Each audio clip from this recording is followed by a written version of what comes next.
Ah, bonjour. Mon nom est Laval Perron, propriétaire de Parexpert, une entreprise de fabrication de composants de parachute pour Skydiver et Base Jumper. Bienvenue chez nous.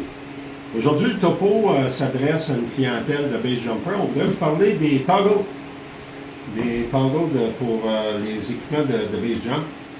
Il y en a toutes sortes sur le marché. J'en ai pris trois modèles ici. En fait, on aurait pu en prendre un quatrième modèle. Il existe une espèce de petit modèle presque aplati, là, que j'espère qu'il n'y a plus sur le marché, là, qui pose souvent des problèmes au niveau des ouvertures, là, des délais là, pour agripper les toggles et prendre le contrôle du parachute. Alors, pour les fins d'exposé, j'ai utilisé trois modèles de toggle. On a ici un toggle qu'on retrouve souvent sur les gargoyles, un équipement qui est un très bon équipement qui est fabriqué par Morpheus Technologies. On a ici un toggle qu'on retrouve sur les Summit, un équipement fabriqué par Apex Base. Puis on a aussi un modèle fabriqué ici par l'entreprise chez Parexpert qui s'adapte à peu près à n'importe quel type d'équipement.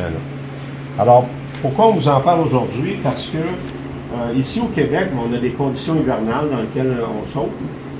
Et certains toggles peuvent poser des problèmes là, au niveau de la prise au moment d'ouverture. Alors, pour les fins de l'exposé, on va regarder qu'est-ce qui arrive avec les trois modèles de toggles.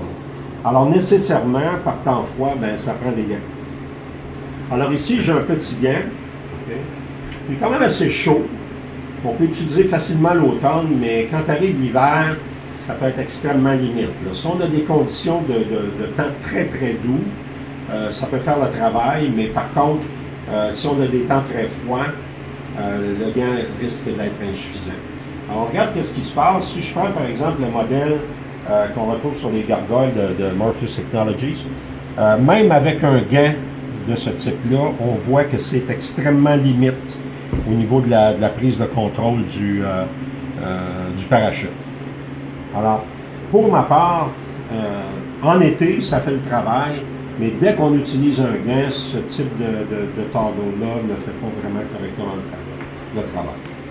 Ici, on a un modèle qui est fait par Apex Base, un excellent modèle, qui est en général excellent l'été, avec un gant léger, fait du très très très bon travail, mais c'est sûr que si on saute par des conditions de temps assez froid, si on utilise un gant un petit peu plus isolant, ben c'est sûr que ce type de toggle pourrait poser de problème. Alors on va faire l'essai. Okay? Alors par petit gant, c'est sûr que je vais le remettre pour les besoins de la cause. C'est sûr que celui qui a été développé par Expert, ben, il est facile d'utilisation à peu près dans toutes les conditions. On va utiliser maintenant un gant mieux isolé.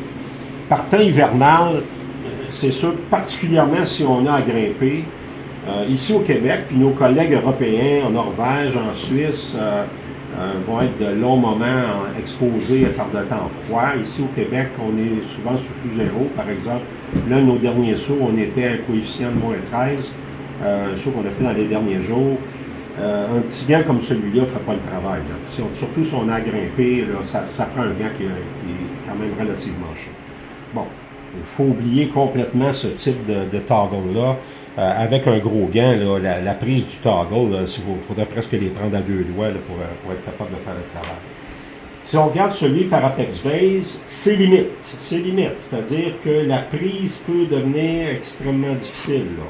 Okay, parce que ça prend un certain effort pour agripper le toggle correctement, et particulièrement dans des conditions de saut slider down, comme c'est le cas de la majorité des sauts au Québec. Hein, on saute bas, donc on saute slider down ou sans slider du tout, ce qui est la norme presque ici.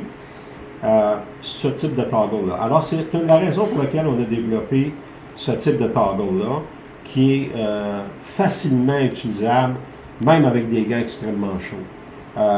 Je les ai testés personnellement à quelques reprises et ça fait extrêmement de travail. Tous les clients qui en ont fait l'acquisition n'ont que des éloges pour ce type de toggle-là, qui s'utilise très facilement. Maintenant, pour les gens qui se posent des questions, est-ce qu'au packing, ça pose des problèmes?